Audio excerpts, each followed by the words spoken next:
Oke, sudah. Silakan Pak Febri moderator, nanti saya yang presentasi, nanti gantian kita Pak Feb. Oke, siap, siap, siap. Terima kasih Bapak atas waktu Ya. dan kesempatannya. Baik, Assalamualaikum warahmatullahi wabarakatuh.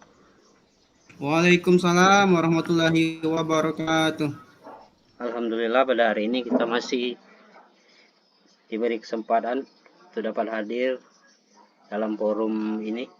Salawat beserta salam semoga tetap tercurahkan kepada junjungan kita Nabi Muhammad SAW. Oke, baik, pada hari ini saya dengan Pak Suparno akan berkolaborasi dengan Bapak Ibu Guru untuk menyampaikan beberapa hal tentang budaya positif yang akan kita laksanakan di sekolah kita masing-masing.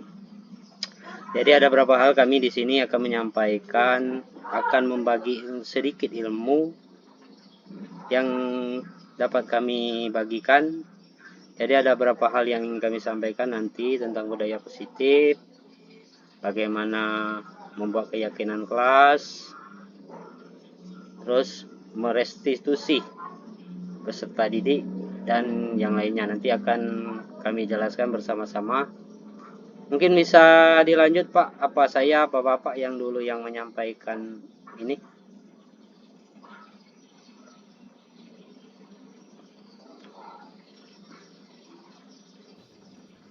Boleh Pak Febri dulu? Oke, Boleh, nanti silakan terserah di screenshot apa di ini.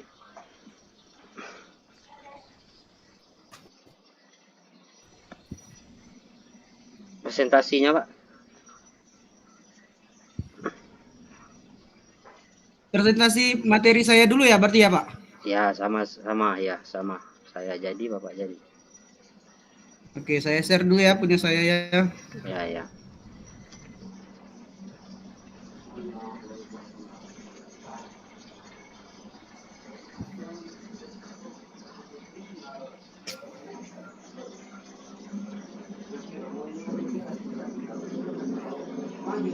Apakah sudah nyampe? Sudah, Pak. Sudah ya, mungkin saya langsung dari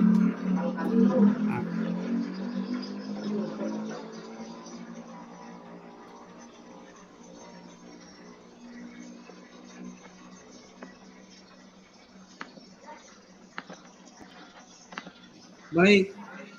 Assalamualaikum warahmatullahi wabarakatuh. Waalaikumsalam warahmatullahi wabarakatuh. Terima kasih kepada Pak Febri yang telah memberikan kesempatan kepada saya. Terima kasih juga kepada Bapak Kepala Sekolah di Musi. Saya lihat ada Pak Ebit. Terima kasih juga kepada Bapak Ibu hadir dari ada Ibu Malaya, ada Ibu Rizka, ada Ibu Pati, ini ada dari dua Ulumusi juga ada Pak Boy. Terima kasih juga kepada Ibu Pisli dan rekan-rekan yang sempat hadir. Jadi izinkan saya menyampaikan aksi nyata berkaitan dengan diseminasi budaya positif.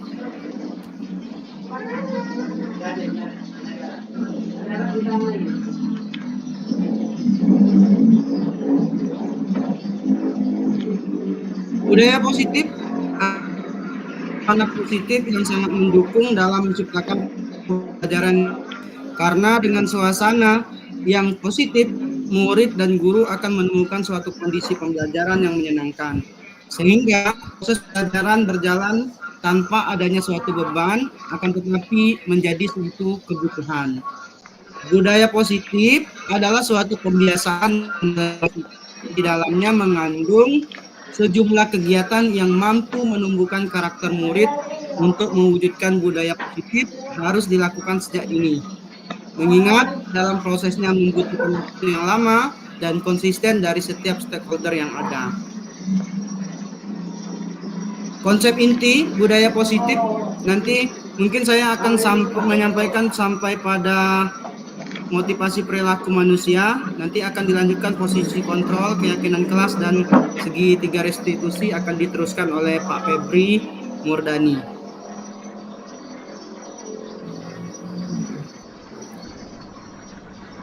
Bapak Ibu, sudah tampil pertanyaan pemantiknya.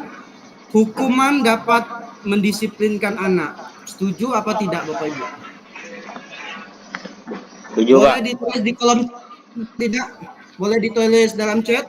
Setuju apa tidak?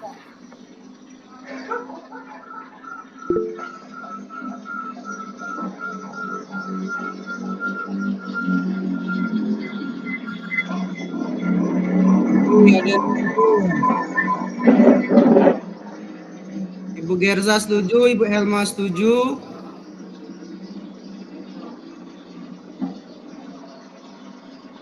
Kita tunggu dulu yang lain. Oh, ada juga yang tidak setuju. Baik.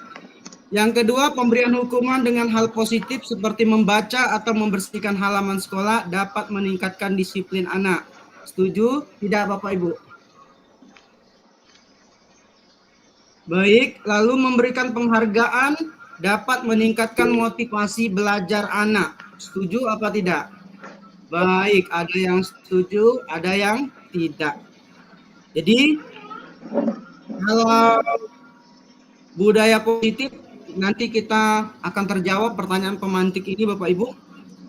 Kaitan perlu atau benar tidak menghukum tersebut mendisiplinkan anak, atau juga penghargaan itu memang betul dapat meningkatkan motivasi belajar anak. Nanti kita lanjutkan dahulu. Pembelajaran paradigma baru yang sekarang, Bapak Ibu, pembelajaran yang memfokuskan peserta didik sebagai pusat dalam kegiatan pembelajaran. Melalui rancangan siklus yang berkesinambungan, pembelajaran paradigma baru memberi ruang yang lebih longgar pada pendidik dan penyusun perencanaan, serta merumuskan asesmen yang sesuai dengan kebutuhan peserta didik. Pembelajaran yang berorientasi pada penguatan kompetensi dan pengembangan karakter yang sesuai dengan dimensi profil. Ini yang paradigma pembelajaran baru yang sekarang, kurikulum merdeka, Bapak Ibu. Dan disiplin positif. Apa sih disiplin positif tersebut? Disiplin positif merupakan pendekatan anak untuk kontrol diri dan pembentukan kepercayaan diri. Disiplin positif menanamkan motivasi untuk menjadi orang yang mereka inginkan dan menghargai diri sendiri dengan nilai-nilai yang mereka percaya tanpa pengaruh adanya hukuman atau hadiah, sehingga berpengaruh pada motivasi intrinsik yang berdampak jangka panjang. Ini adalah disiplin positif, Bapak Ibu. Kemudian, jadi disiplin positif itu adalah suatu pendekatan untuk menerapkan disiplin dalam diri anak tanpa hukuman dan hadiah. Ini yang perlu kita garis bawahi, bahwa disiplin positif itu tanpa hukuman dan hadiah. Kalau kita lihat pertanyaan pemantik tadi, ada memberikan hukuman dapat mendisiplinkan anak, ada memberikan hadiah dapat memotivasi anak. Apakah betul? Ternyata tidak demikian. Disiplin positif itu adalah disiplin diri dalam diri anak tanpa hukuman dan hadiah. Nah, disiplin positif ini perlu diterapkan baik dalam lingkungan keluarga maupun lingkungan sekolah. Dengan menerapkan disiplin positif diharapkan tindak kekerasan dapat dihindari. Pendekatan disiplin positif bukan mengenai anak atau murid secara langsung, melainkan bagaimana cara orang dewasa yang memberikan dampak dan pengaruh positif kepada anak dan murid. Pendekatan disiplin positif menitik beratkan pendekatan yang positif tanpa kekerasan, memotivasi, merefleksi kesalahan, menghargai, membangun logika, dan bersifat jangka panjang. Inilah mengenai disiplin positif. Selanjutnya, menurut daripada teori dari kontrol, teori pilihan dari Dr. William Glasser, tentang disiplin positif itu dipengaruhi oleh yang pertama, kita perlu sadar Bapak Ibu, kita sebenarnya tidak bisa mengontrol orang lain, hanya Anda yang bisa mengontrol diri Anda. Jadi kita sebenarnya tidak bisa mengontrol anak kita tidak bisa mengontrol orang lain, tidak bisa. Yang bisa adalah hanya mereka sendiri. Selanjutnya, makna disiplin menurutnya adalah belajar kontrol diri mengenai menggali potensi diri agar tercapai tujuan mulia, yaitu sesuatu menjadi seseorang yang kita inginkan berdasarkan nilai-nilai yang kita hargai. Ini sebenarnya disiplin. Jadi belajar kontrol diri dengan menggali potensi kita masing-masing. Selanjutnya, teori motivasi dari Dr. William Glasser bahwa semua tindakan tersebut atau semua perilaku anak didik kita atau perilaku manusia itu memiliki tujuan, Bapak Ibu. Nah, tujuannya ini kita tidak tahu. Ada tujuannya ini berkaitan dengan motivasi daripada masing-masing manusia tersebut. Motivasinya itu bisa timbul dari ekstrinsik, bisa dari motivasi intrinsik. Yang ekstrinsik bisa kita lihat, Bapak, jika seorang itu yang pertama menghindari hukuman. Nah, kira-kira misalkan kalau kita datang ke sekolah itu dikarenakan takut dengan kepala sekolah atau takut dengan wakil kurikulum atau takut dengan wakil kesiswaan. Berarti Bapak Ibu, motivasi yang kita lakukan itu adalah motivasi dari ekstrinsik, bukan daripada dalam diri kita. Hanya menghindari hukuman atau ketidaknyamanan. Atau murid kita juga datang ke sekolah tepat waktu karena takut dengan Ibu Pisli, misalkan Ibu Pisli marah kalau ada muridnya yang datang terlambat. Kemudian yang kedua, motivasinya itu berdasarkan untuk mendapatkan imbalan. Nah, ini ya Bapak Ibu. Dari kalau kita lihat, ada nggak anak kita mau belajar, kalau belajar nanti dapat hadiah dari ayah atau ibunya. Atau kita dulu waktu kita lagi kecil Bapak Ibu, kita dijanjikan oleh orang tua kita kalau dapat ranking 1 nanti dibelikan sepeda misalkan. Berarti itu adalah motivasi daripada ekstrinsik atau eksternal, hanya ingin mengharapkan sepeda. Nah, perilaku yang memiliki tujuan tersebut sebaiknya adalah yang menghargai atau berasal dari diri sendiri. Itu adalah motivasi intrinsik. Jadi, kalau motivasi intrinsik itu berasal memang dari diri kita sendiri, maka akan muncul nilai-nilai kebajikan universal. Misalkan, mengapa sih saya harus datang sendiri ke sekolah tiap waktu, misalkan datang jam 7 sebelum bel berbunyi. Karena itu didasari diri bahwa saya misalkan ingin memberikan contoh yang terbaik bagi anak didik saya dan memang itu adalah tanggung jawab atau kewajiban saya sendiri. Baru nanti berkaitan dengan keyakinan kelas. Jadi kalau sudah berdasarkan nilai-nilai kebajikan universal, maka akan menciptakan keyakinan kelas yang dibuat bersama. Lalu berkaitan dengan 5 posisi kontrol yang dikatakan oleh Dr. William Glasser ini bahwa model berpikir menang-menang, kemudian kolaborasi dan konsensus, serta menciptakan pilihan-pilihan baru. Sehingga 5 posisi kontrol seorang guru atau kepala sekolah atau atasan di suatu organisasi itu ada 5 Bapak Ibu. Yang pertama posisi kontrol sebagai penghukum, kedua pembuat rasa bersalah, yang ketiga sebagai teman, yang keempat pemantau, yang kelima manajer. Nah, yang penghukum sepertinya banyak ya Bapak Ibu ya, dari kita biasanya posisi sebagai penghukum. Kalau yang pembuat rasa bersalah biasanya Bapak Ibu gurunya memberikan pemahaman kepada anaknya. Apakah kamu tidak kasihan kepada ibu? Diulangi terus. Kenapa sih membuat salah terus? Seperti itu. Jadi mereka merasa bersalah.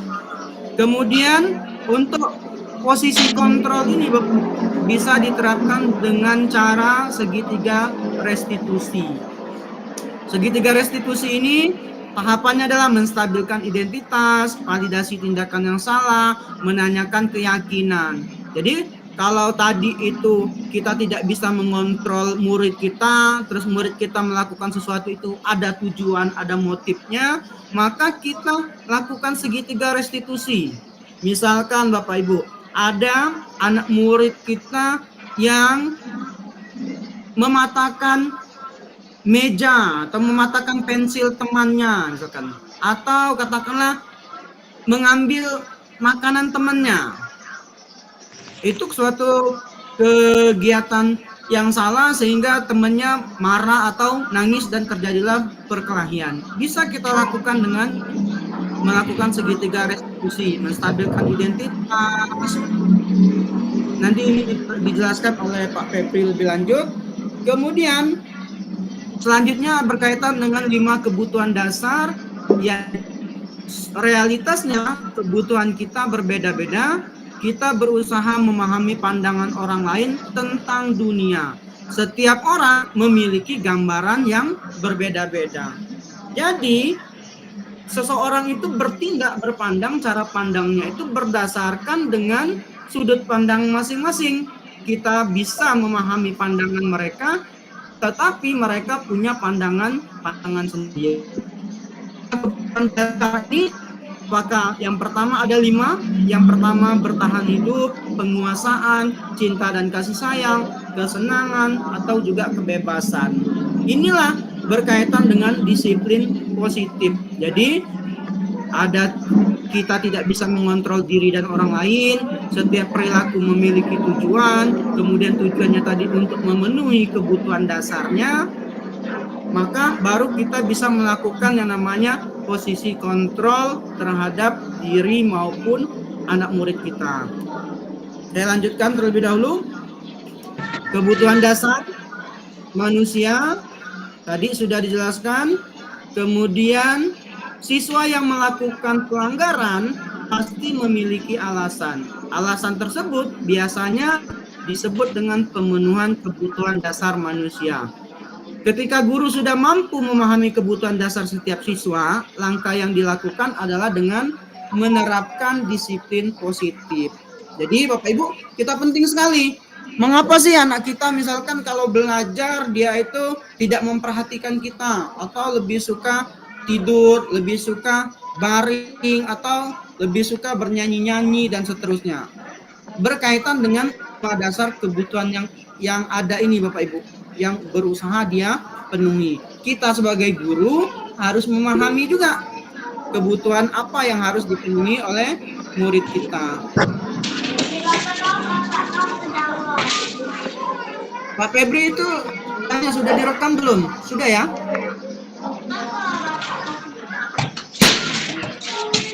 Oke, baik-baik. Sudah. Bapak Ibu kalau mau bertanya atau boleh di kolom chat atau raise hand ya Bapak Ibu ya. Kita sambil sharing santai saja nih Bapak Ibu. Jadi apakah makna disiplin?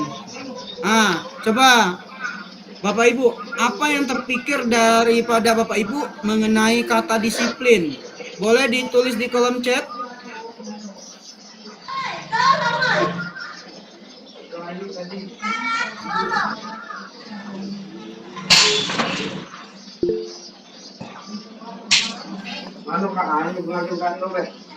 Oh, Ibu Helmalaya, taat aturan ya.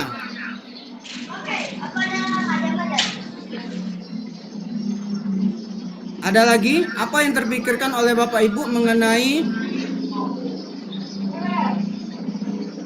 kata disiplin?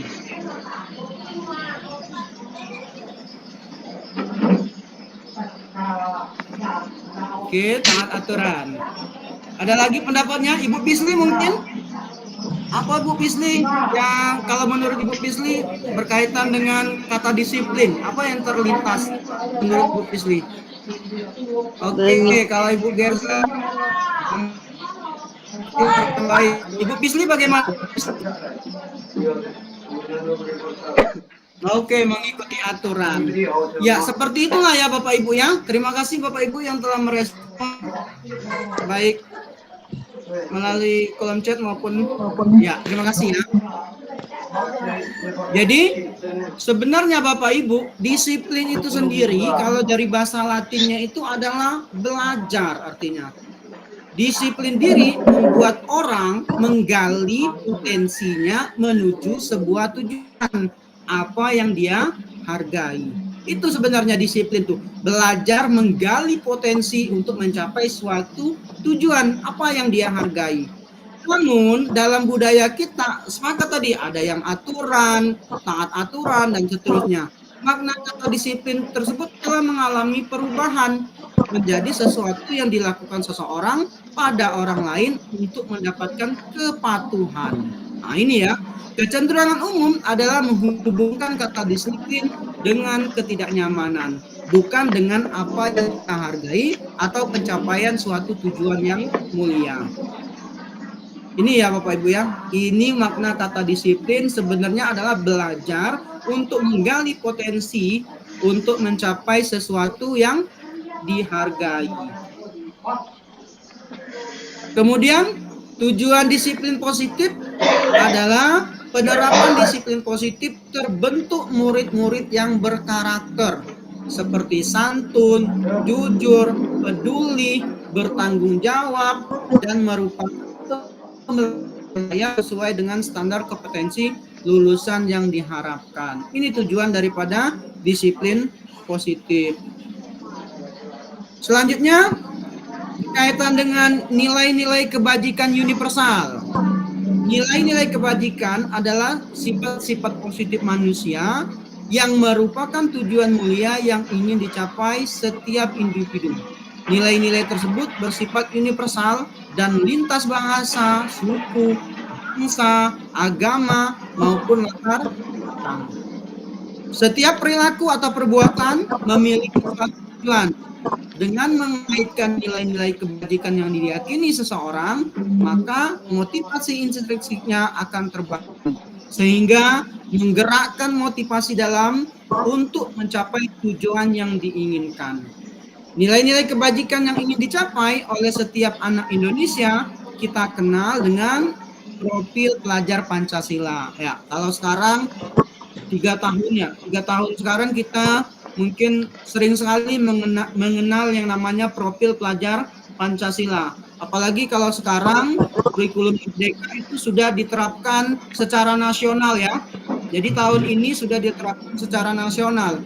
Kalau di SD itu kelas 1 dan 4, kalau di SMP itu sudah kelas 7, kalau di SMA itu sudah di kelas 10. Tapi kalau sekolah penggerak otomatis sudah menerapkan kurikulum merdeka ya.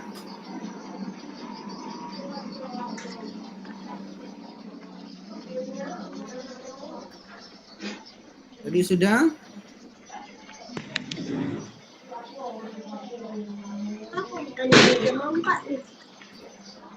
Aku yang balik jam 4.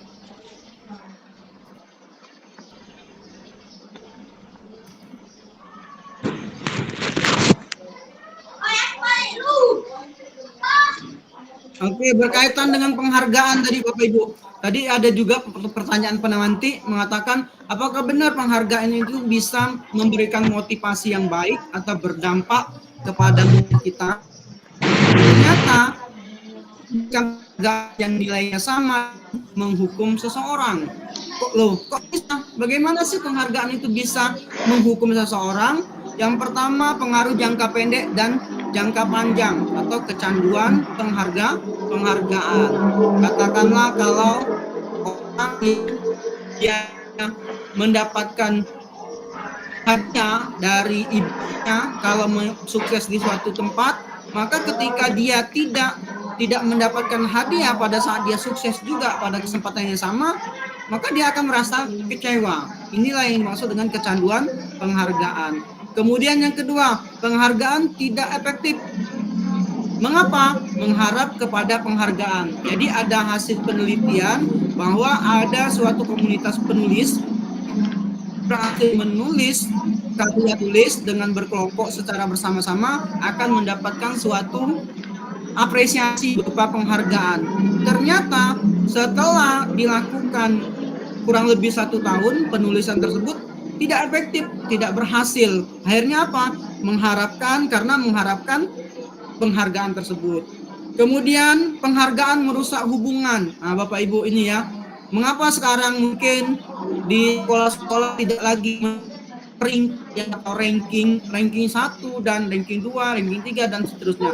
Ini akan menimbulkan yang ranking 2 dan lain sebagainya, menimbulkan kecemburuan. Yang keempat, penghargaan menghukum. Nah, ini tadi ya, adanya sistem ranking sehingga munculkan rasa kecewa. Pernah nggak Bapak Ibu waktu sekolah misalkan ya, saya sendiri nih Bapak Ibu misalkan waktu SMP misalkan, SMP dulu nggak pernah ranking 1 misalkan. Kalau di SD sering ranking 1 pernah ya. Tapi pas di SMP 3 tahun tidak pernah ranking 1. Hanya ranking 2 umum, ranking 2 umum, juara umum. Ketika di SMA itu apa ya, rasanya ingin balas dendam. Masa sih nggak bisa ranking 1? Ternyata di kelas 10 SMA itu bisa ranking 1. Tapi kelas 2 dan kelas 3 tidak bisa karena berkaitan seperti itu. Akhirnya kita merasa kejenuhan dan menghukum diri sendiri karena capaian-capaian yang tidak berhasil tadi ya. Apapun bentuk penghargaannya itu baik motivasi dalam diri atau intrinsik, seharusnya motivasi untuk selalu belajar ketika berhasil. Ini yang perlu dilakukan.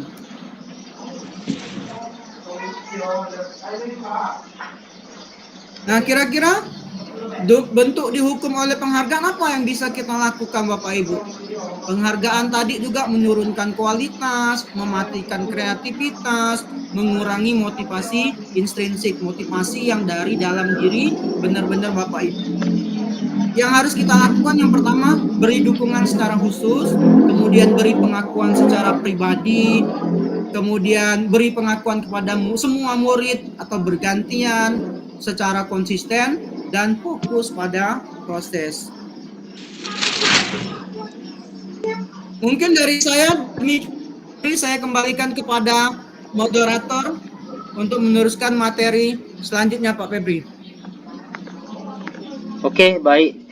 Terima kasih Bapak Suparno yang telah menyampaikan beberapa hal yang mungkin penting bagi kita atau menjadi pengalaman baru yang bisa kita serap ilmunya dari hal-hal yang telah disampaikan tadi. Terima kasih Bapak. Oke, selanjutnya sedikit Sama-sama, saya Pak. akan menyampaikan beberapa hal.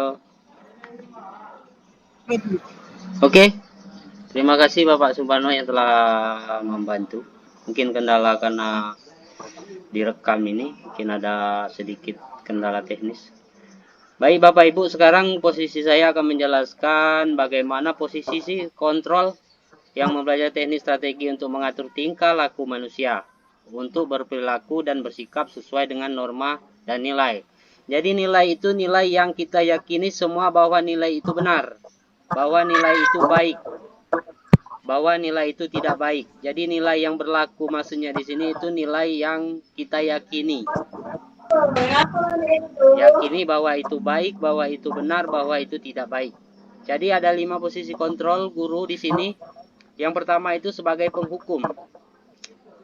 Jadi penghukum ini posisi di sini guru itu memberi hukuman atas perilaku atau tingkah laku yang dibuat oleh siswa. Jadi guru menghukum. Ini pemberi hukuman ini biasanya rata-rata diberikan oleh guru kita sekarang. Jadi kalau kesalahan itu pasti ada hukuman, ada sebab pasti ada akibat. Jadi ini posisi kontrol yang pertama. Yang kedua itu membuat rasa bersalah. Dalam hal ini kebanyakan dari kita termasuk saya dan Bapak Suparno mungkin belum bisa menghilangkan, tapi sedikit-sedikit kami sudah memahami 5 posisi kontrol ini. Membuat rasa bersalah. Pasti kita pernah membuat siswa itu rasa bersalah. Seperti kamu tahu perbuatan kamu itu salah. seharusnya kamu seperti ini. Jadi posisi pembuat rasa bersalah itu yang sering sekali kita ucapkan kepada murid atau si yang membuat kesalahan tadi. Yang kedua itu teman, posisi sebagai teman. Jadi sebagai teman itu sebenarnya baik, tapi juga memiliki kelemahan-kelemahan yang sejatinya juga memiliki kekurangan. Jadi teman sebagai teman itu boleh, tapi guru harus memposisikan dirinya sebagai pemantau atau manajer. Jadi teman itu baik, tapi seyogyanya tidak terus-menerus dilakukan. Namun ketika seorang guru itu kecewa dengan muridnya, kecewa dengan gurunya, maka murid itu akan merasa kecewa dan tidak memposisikan guru tersebut sebagai idolanya. Itu posisi sebagai teman. Terus sebagai pemantau, apa yang kamu lakukan ini sebagai pemantau? Jadi guru itu memantau, memonitor atau mengawasi. Jadi kita tidak punya waktu untuk mengawasi perilaku dan tingkah laku peserta didik kita. Jadi terkadang kita di kelas mungkin bisa mengawasi, tapi kadang-kadang juga kita tidak bisa mengawasi secara keseluruhan atau lagi satu ruang kelas. Terus yang terakhir itu manajer. Mempersilahkan murid untuk mempertanggungjawabkan perilaku dan mencari solusi. Nah, di sini posisi restitusi itu bisa dilaksanakan. Jadi di sini sebelum kita membuat keyakinan kelas tadi, kita tahu bahwa murid itu melakukan hal-hal yang salah. Sudah kita sepakati kalau hal tersebut salah. Jadi sebelum kita melakukan manajer itu, kita harus sepakat dulu kalau murid itu melakukan hal seperti itu salah. Maksudnya di sini hal-hal yang secara universal kita yakini baik, kita yakini benar, kita yakini itu merupakan hal-hal yang buruk. Jadi kita semua pasti tahu apa seluruh secara universal kita yakin bahwa hal itu baik, bahwa hal itu benar, dan bahwa hal itu tidak baik.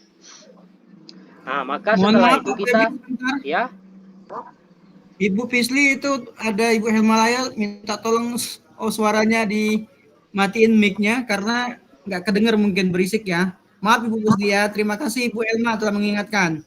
Oke Bu, terima kasih. Oke, saya lanjutkan. Jadi posisi manajer itu kita sudah meyakini keyakinan kelas kita antara guru dengan murid. Setelah itu, ketika murid melakukan kesalahan, maka kita bisa membuat murid itu membenar kesalahannya tersebut dan bersama-sama mencari solusi apa saja. Jadi kita harus mencari solusi. Seorang pendidik berada pada posisi capai posisi manajer. Pada posisi ini murid dapat menjadi pribadi yang mandiri, merdeka, bertanggung jawab atas perilaku. Jadi murid itu bisa bertanggung jawab dengan perilakunya sendiri. Mungkin mandiri mencari, sedangkan guru itu memposisikan sebagai manajer apa yang harus dilakukan murid ketika dia sudah mengakui kesalahannya. Sikapnya yang pada akhirnya dapat menciptakan lingkungan yang positif, aman, dan nyaman. Jadi di sini setelah kita melakukan keyakinan, maka posisi kita sebagai guru itu menjadi sebagai manajer. Jika ada kesalahan pada murid, maka kita bersama-sama mencari solusi. Bukan kita yang memposisikan diri seperti di atas tadi sebagai penghukum, pembuat rasa bersalah, sebagai teman. Oke, silakan lanjut Pak. Slide yang selanjutnya. Nah, ini contoh pernyataan dari posisi kontrol. Pernyataan. Saya kecewa sekali dengan kamu. Nah, ini sering bisa kita sebutkan. Saya kecewa. Saya kecil hati kalau bahasa gitu. Ini membuat rasa bersalah. Kamu tidak benar-benar melakukannya. Ayolah, lakukan demi ibu dan bapak. Ini posisi sebagai teman. Jadi sebagai teman, murid itu melakukan sesuai dengan apa yang gurunya buat. Jadi murid itu menyukai guru, maka otomatis dia akan melakukan apapun yang diberikan oleh guru. Jadi di sini posisi sebagai teman. Apakah kamu mau mendapatkan stiker bintang atau hari ini? Nah, ini pemantau. Jadi pemantau itu kita memberikan hal-hal stimulus atau stimulus respon kepada murid untuk dia bisa berbuat baik. Jadi ini tadi pemberian hadiah atau pemantau tadi. Terus yang manajer itu bagaimana kamu bisa menyelesaikan masalah ini? Nah, ini yang penting. Bagaimana kita bisa menyelesaikan masalah ini? Apakah hal tersebut salah? Itu adalah hal-hal posisi sebagai manajer. Apa yang telah kita yakini tadi kita pertanyakan lagi kepada murid. Lanjut, Pak.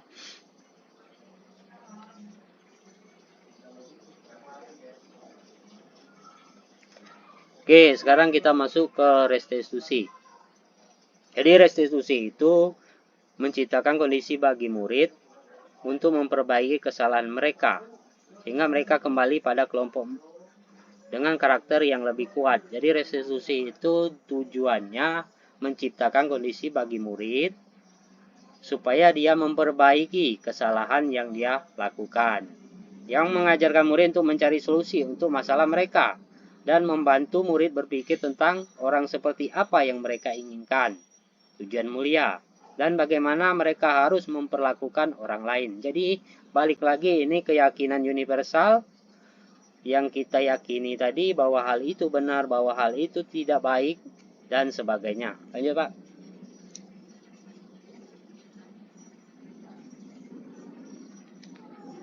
Ciri-ciri restitusi. Restitusi itu bukan untuk menebus kesalahan, namun belajar dari kesalahan. Seperti pertanyaan, semua manusia pasti melakukan kesalahan. Jadi itu pertanyaan. Sebagai manusia kita pasti berbuat kesalahan. Memperbaiki hubungan. Tawaran bukan paksaan. Jadi bukan paksaan, ini tawaran. Bagaimana kamu bisa memperbaiki apa yang ingin kamu lakukan agar bisa memperbaiki hal tersebut. Jadi bukan paksaan. Kamu harus minta maaf karena itu kamu yang salah. Jadi itu bukan bagian dari restitusi. Menuntun untuk melihat ke dalam diri. Dari dalam diri itu kembali lagi nilai apa yang murid yakini bahwa itu benar. Nilai apa yang diyakini oleh guru bahwa itu benar. Bahwa itu salah, bahwa itu tidak baik, bahwa itu baik. Jadi kita sudah sepakat antara murid dan guru bahwa hal-hal itu hal yang baik atau tidak baik. Terus fokus pada karakter, bukan pada tindakan. Fokus pada solusi, jadi solusi. Bagaimana hal ini bisa diperbaiki, apa yang harus kita lakukan, bagaimana kamu memperbaiki hal tersebut, bagaimana kamu memperbaiki hubungan tersebut.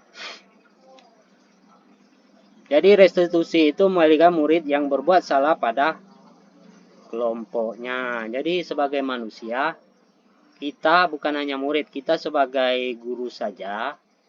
Mungkin kalau solusinya pakai restitusi ini, saya yakin tidak mungkin ada yang saling salah menyalahkan. Tapi karena kita belum mengenal apa itu restitusi, restitusi itu hal-hal yang kita lakukan tanpa menyalahkan orang lain, namun dia merasa bahwa hal itu salah. Lanjut, Pak.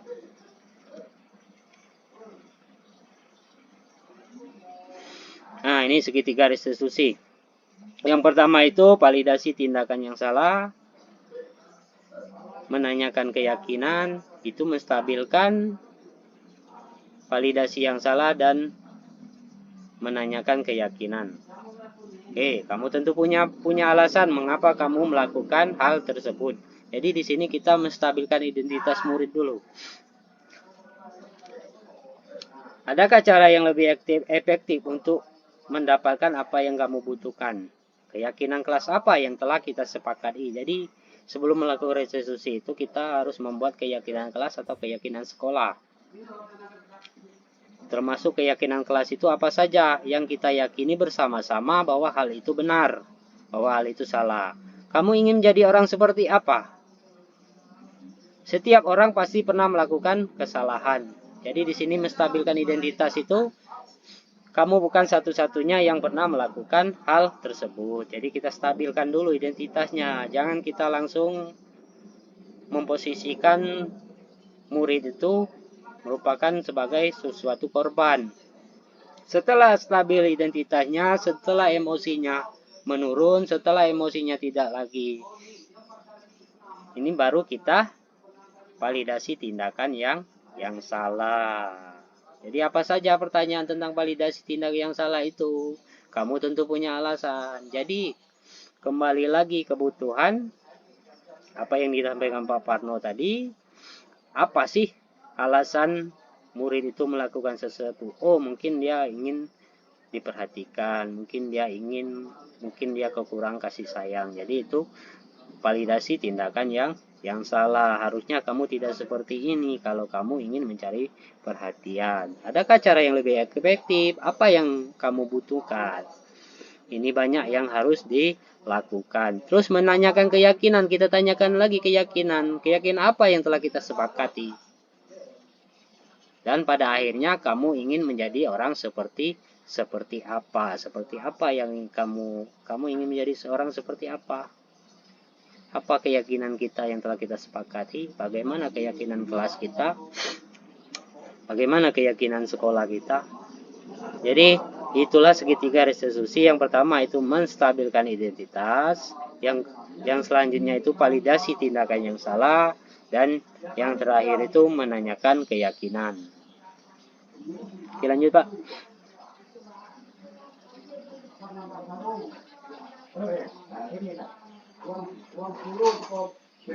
Oke, ini tadi sudah dijelaskan sedikit. Kita lanjut. Berbuat salah itu hal yang manusiawi. Ini salah satu perkataan atau tindakan yang harus dilakukan oleh guru untuk menstabilkan identitas. Berbuat salah itu hal yang manusiawi. Tidak ada manusia yang sempurna. Bapak juga pernah melakukan hal tersebut. Kita bisa menyelesaikan masalah ini. Tidak. Bapak Ibu tidak tertarik mencari tahu siapa yang salah dan siapa yang... Nah, ini poin pentingnya. Jadi Bapak Ibu tidak tertarik untuk mencari tahu siapa yang benar dan siapa yang salah. Jadi guru itu harus, ini pertanyaan inti, untuk menyelesaikan masalah, bukan mencari siapa yang benar dan siapa yang salah. Kalau kamu menyalahkan dirimu sendiri terus-menerus, apakah kamu bersikap baik pada dirimu? Oke, jadi yang poin penting itu, guru itu bukan mencari kesalahan, bukan mencari pembenaran, tapi ingin menyelesaikan permasalahan. Lanjut Pak.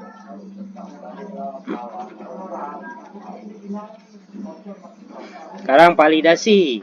Jadi ini sedikit sampai yang disampaikan mungkin oleh guru apa saja yang ingin divalidasi kebutuhan. Kamu bisa saja melakukan hal yang lebih buruk, tapi kamu tidak melakukannya. Apa yang penting bagi kamu? Maukah kamu belajar cara lain untuk mendapatkan apa yang kamu butuhkan? Jadi ini terkait 5 kebutuhan dasar manusia tadi.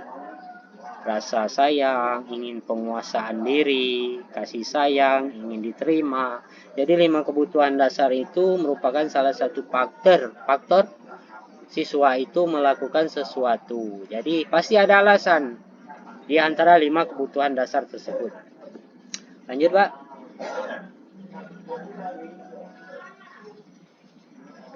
Terus yang terakhir itu menanyakan keyakinan. Apakah nilai yang kita percaya di kelas sekolah kita? Nah, ini tadi terkait dengan apa yang telah kita sepakati dengan murid, nilai-nilai yang telah kita yakini. Jadi nilai apa saja yang telah kita yakini bersama-sama dengan murid.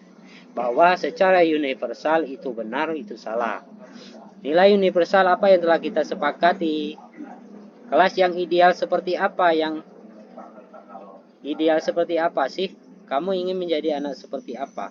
Apa yang kamu rasakan ketika kamu melakukan itu? Kamu menjadi orang yang seperti apa? Jadi ini beberapa hal untuk menanyakan keyakinan. Jadi keyakinan itu ada dalam diri. Harus diungkapkan dengan beberapa pertanyaan agar hal-hal tersebut bisa kita dapatkan. Kenapa mereka bisa melakukan hal tersebut? Apa nilai-nilai kebajikan yang mereka yakini secara universal? Kelas seperti apa yang ideal bagi guru dan murid? Kamu ingin menjadi orang seperti apa? Lanjut Pak.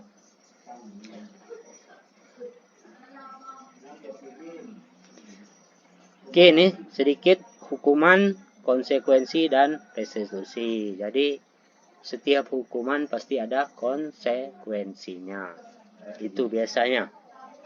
Melakukan hukuman atau hukuman, kalau hukuman itu dilakukan secara spontan. Jadi belum diingatkan oleh guru. Jadi hukuman negatif. Kalau konsekuensi itu biasanya ketika murid pernah melakukan hal tersebut, maka guru memberi aba-aba, memberi masukan. Jika kamu melakukan hal tersebut, maka konsekuensinya seperti ini. Jadi konsekuensi hukuman itu berbeda. Kalau hukuman itu mungkin secara natural, belum diingatkan, belum dilakukan, jadi guru langsung memberikan hukuman. Kalau konsekuensi itu hal-hal yang pernah terjadi, namun jika diulang lagi maka konsekuensinya adalah ini. Terus restitusi. Restitusi itu merupakan pilihan dalam waktu jangka panjang. Korban mendapat ganti murid untuk mendapatkan penguatan.